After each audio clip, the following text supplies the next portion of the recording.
सकनी सतीश जई बलियाई।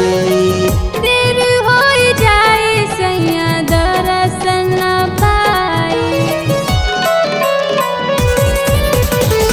कहेला सकनी सतीश जई बलियाई। देर हो जाए सैया दर्शन न पाई। मुना के धनिया अब जनी समझावा चलाए रानी जी, चलाए रानी जी। माई के दर्शन कराइब चलाए रानी जी, माई के दर्शन कराइब चलाए रानी जी।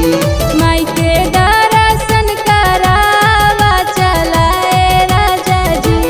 माई के दर्शन कराइब चलाए